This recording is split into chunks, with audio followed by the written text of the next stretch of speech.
Touch me, touch me, touch me. I like the way she fuck me, fuck me, fuck me, fuck me.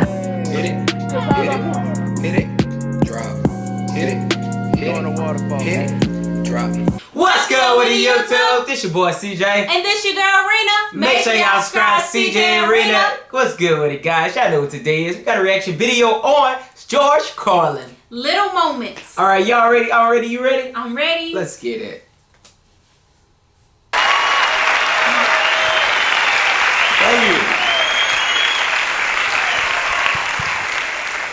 Now I'd like to talk about a few things that bring us together, okay?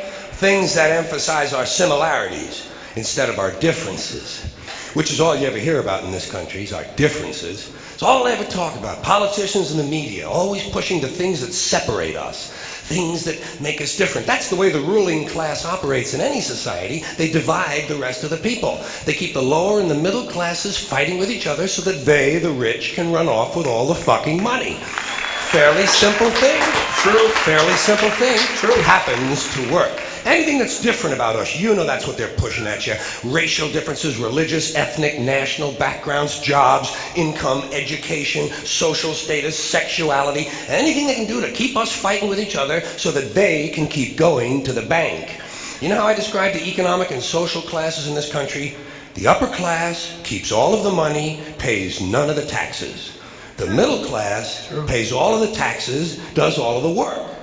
The poor are there just to scare the shit out of the middle class. Keep them showing up at those jobs. So in the midst of stirring up the shit myself a little bit from time to time, which I enjoy, I do like knowing I can always come back to those little things that make us all the same. Little moments we share, universal moments, things that are so unimportant to us we hardly ever mention them to each other. Do you ever look at your watch and then you don't know what time it is? So you look again and you still don't know the time. And you look a third time and somebody says, "What time is it?" You say, "I don't know."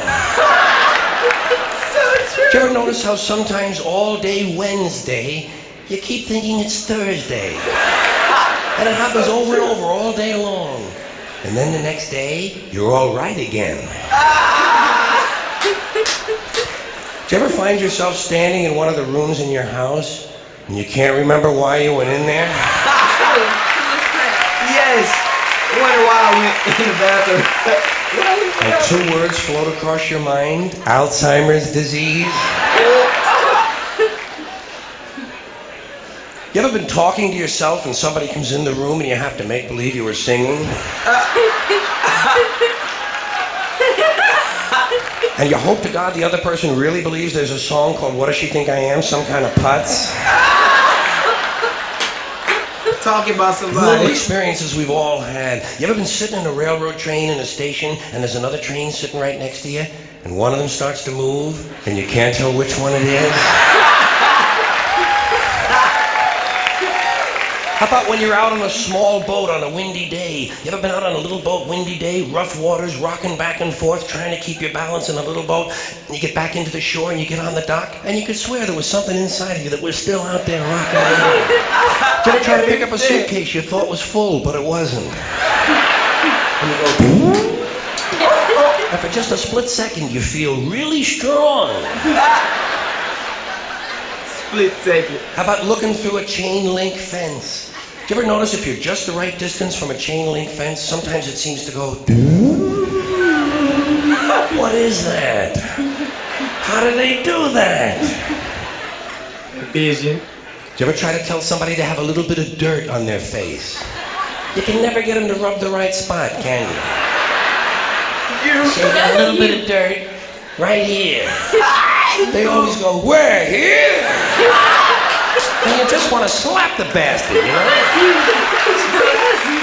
Say, "No, right here near your eye."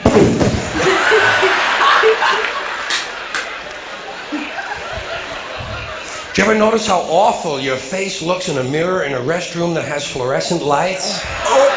Every cut, scrape, scratch, scar, scab, bruise, boil, bump, pimple, zip, wart, welt, and abscess you've had since birth all seem to come back at the same time. And all you can think of is, I gotta get the fuck out of here! before they think I really look like this. This is not my real face.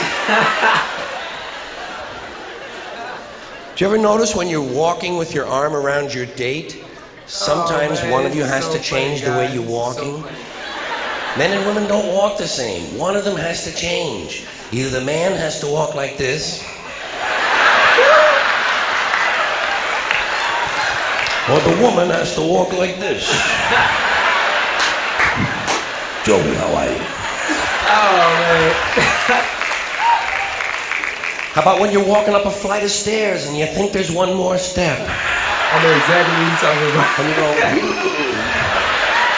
and then you have to kind of keep doing that, you know? So all the other people will think it's something you do all the time.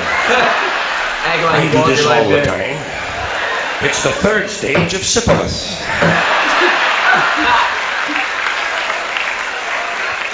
Same thing happens when you're going down the stairs, doesn't it? You could swear there was one more step. Holy shit. It falling out. My hips are in my chest.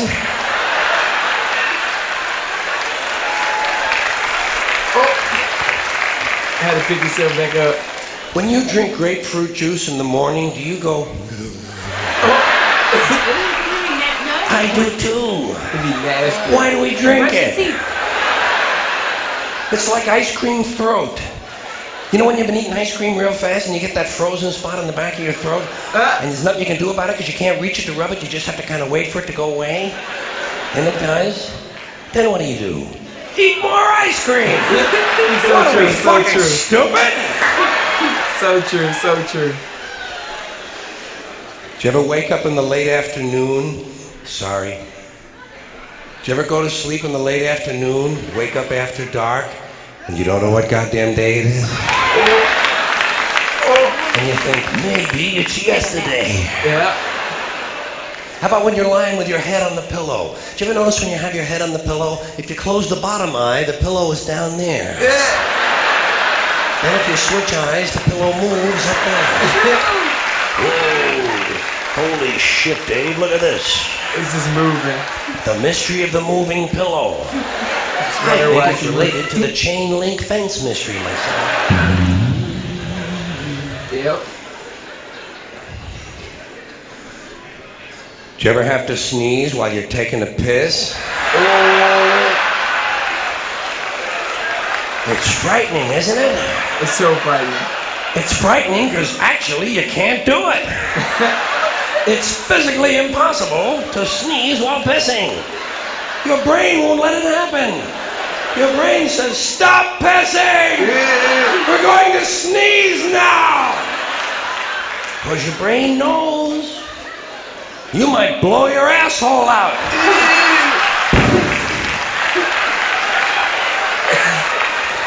And wind up having to paint the entire apartment.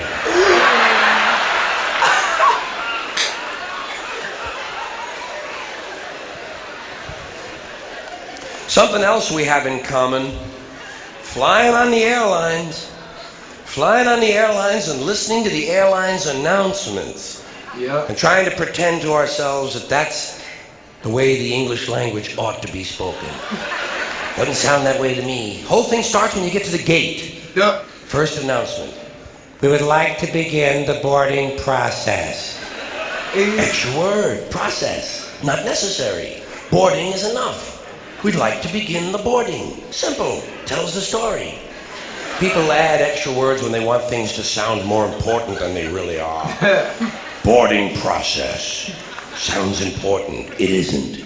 Oh. It's just a bunch of people getting on an airplane. People like to sound important. Weathermen on television talk about shower activity. Sounds more important than showers. I haven't heard one guy on CNN talk about a rain event. Swear to God, he said, Louisiana's expecting a rain event. I thought, holy shit, I hope I can get tickets to that. Emergency situation. News people like to say, police have responded to an emergency situation. No, they haven't. They've responded to an emergency. Whoa. We know it's a situation. Everything is a situation. Honestly, what we call. Anyway, as part of this boarding process, they say, we would like to pre-board. Well, what exactly is that? What does it mean to pre-board? To get on before you get on? That's another complaint of mine. Too much use of this prefix pre. It's all over the language now. Pre this, pre that. Place the turkey in a preheated oven. It's ridiculous. There are only 2 states an oven can possibly exist in, heated or unheated. Preheated is a meaningless fucking term. It's like pre-recorded. This program was pre-recorded. Well, of course it was pre-recorded. When else are you going to record it? Afterwards? That's the whole principle of recording, to do it beforehand. Right. Otherwise, it doesn't really work, does it? He's so true. Pre-qualified, pre-planned, pre-screened. You know what I tell these people? Pre-suck my genital situation. Wow. George Carlin, some of the things you say is like so true, like real life events. Some things don't need to be said. People just do it because they feel like, oh, this would sound so much better if I said it this way. It does. Rather than that way, just add extra words to a sentence that does not need to be sentenced like that. Yeah, George Carlin, bro. It's like the words you just speak. I just wish one day I can actually, have a conversation with you because you speak so much reality of goodness. Like, oh man, you're like the best comedian of talkingness ever. Like, you can't even get no other comedian to actually, talk this way and actually tell jokes into a good, clear way of actually telling real good truthness. Like, bro, rest in peace. Oh man, make sure y'all check this video out in the description below. Also, don't forget to comment below on any new reaction videos y'all want us to do. And make sure y'all subscribe to CJ and RINA. Like always, guys, peace. Bye. I like the way she touch me. I like the way she fuck me. Hit it, drop. Hit it, drop.